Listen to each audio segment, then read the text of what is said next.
Your phone is still in your hand when the road disappears. No buildings, no clean water, no refrigerator, no tools.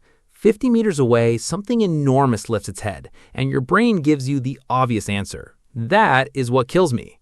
Maybe, because in some prehistoric worlds, the dinosaur could be the most terrifying thing in sight and still not be the first thing threatening your body. The air might get you first, or the temperature, or the lack of water, or simply finding enough calories your body can actually use.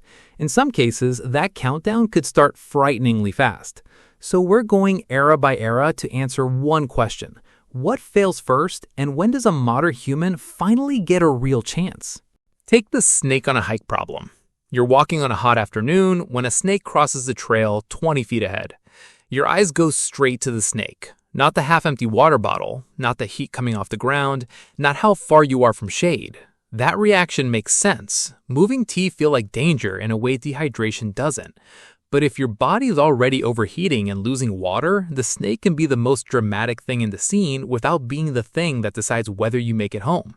Prehistoric Earth keeps changing what that first problem is. In the Cambrian, the landscape would already feel wrong before anything even attacked you. No forests, no grass, no fruit, no land animals to hunt. Most complex life was still in the water, and atmospheric oxygen was probably lower than it is today. So even if your lungs could keep you functioning, another problem is waiting right behind that. What do you eat? Almost every useful calorie is somewhere you're badly equipped to catch. Empty hands, an unfamiliar shoreline, marine animals you have no idea how to trap. The prehistoric world doesn't need a monster to beat you. Sometimes it only needs to make one basic requirement difficult enough. Then Earth changes again. Later Paleozoic worlds put more life on land. That sounds like progress, but once one problem is solved, another one moves to the front. The Carboniferous had much more oxygen than modern Earth and vast swamp forests. Breathing might no longer be the obvious bottleneck. Now food, navigation, exposure, unfamiliar plants, and completely different ecosystems move up in line. After the enormous end Permian extinction, the early Triassic gives you another version of the same lesson. You don't need a giant dinosaur standing next to you for the environment to be hostile. Extreme heat and heavily disrupted ecosystems can make simply finding reliable water, shelter, and calories the real survival problem. That's the rule we're going to keep using. Air, water, food, temperature, predators, verdict. You don't have to lose all of them. You only have to lose one badly enough. That's the survival bottleneck. The first essential requirement your body can't solve becomes more important than everything waiting behind it. So when a huge predator finally enters the frame, yes, it matters. It just might not matter first. Danger is not the same thing as a predator. And that's easy for modern humans to forget because most of the boring dangers have already been removed before we even wake up. You don't test the atmosphere before you breathe. You don't go searching for drinkable water. You don't wonder whether the food in your kitchen is poisonous. The walls handle exposure. The plumbing handles water. The refrigerator buys time. Most of us only notice a survival system when it stops working. But once prehistoric Earth becomes compatible enough for your body to function, another assumption shows up almost automatically. Okay, I'm human. I'd figure something out. That one is more interesting. Imagine a winter blackout. For the first few minutes, nothing about you changes. Same brain, same muscles, same DNA. But the furnace stops, the lights go out, your phone battery becomes finite, food is no longer being refrigerated. The room slowly starts drifting towards the outdoor temperature. Your intelligence didn't decrease, your control over the environment did. That distinction matters. Smithsonian paleoanthropologist Rick Potts has argued that human evolution unfolded under highly variable environmental conditions. The useful idea isn't that humans became physically perfect for every habitat, it's almost the opposite. Humans became unusually good at changing their behavior when conditions changed. Cold, fire. Exposure, shelter. A carcass your teeth struggle with, a sharp edge. Dangerous animal, distance, weapons, cooperation. Food that's hard to digest, process it. Missing information, another human who already knows. Stone tools appeared millions of years before our own species. Controlled fire became another enormous extension of what the human body could tolerate. A stone flake can do what your nails can't. Fire changes what darkness means. It changes what cold means. It changes what raw food means. But there's a trap here too. You don't inherit those skills just because your brain is modern.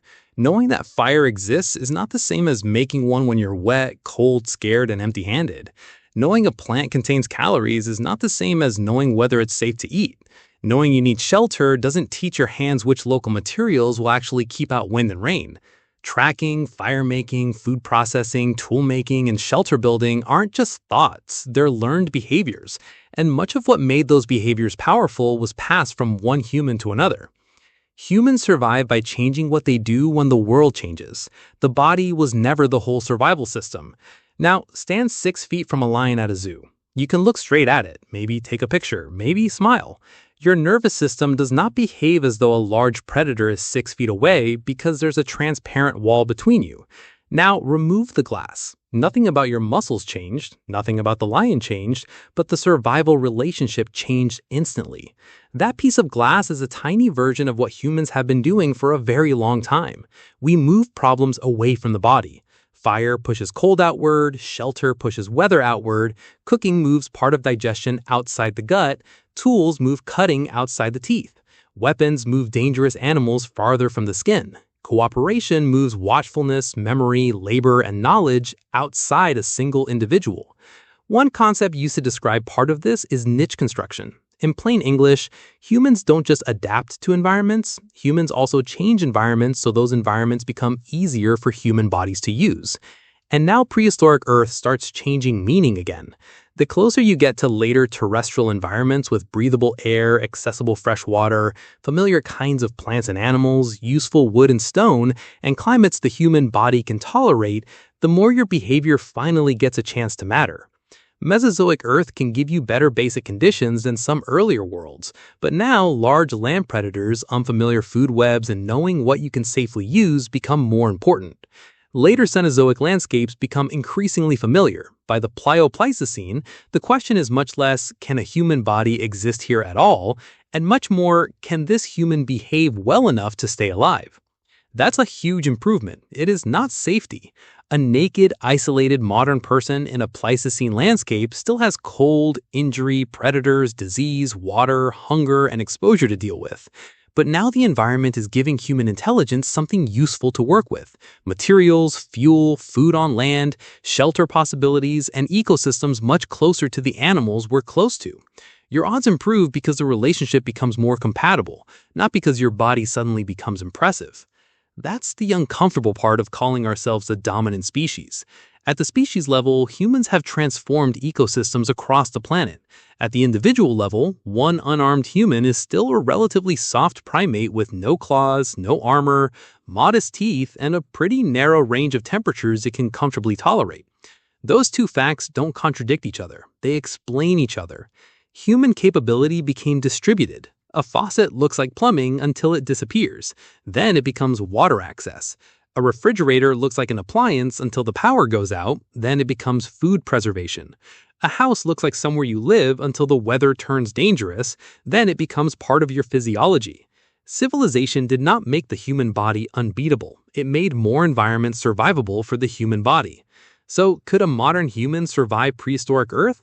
In some periods, probably not for long, because a basic environmental requirement fails first. In others, breathable air gets you through the first gate, only for water, food, temperature, or exposure to take over. And as Earth becomes more ecologically compatible with the kind of animal we are, the odds improve, not because prehistoric nature becomes harmless, but because human behavior finally has enough raw material to work with. That's the answer hidden behind the dinosaurs. Humans did not become dominant by turning one body into the perfect survival machine. We became dominant by moving survival into fire, tools, shelter, knowledge, culture, and other humans. Adaptability is not the same as physical toughness. Human dominance is not the same as individual dominance. And if one modern human alone is this vulnerable, the next experiment changes everything. What happens when you put 10 humans into the same prehistoric world?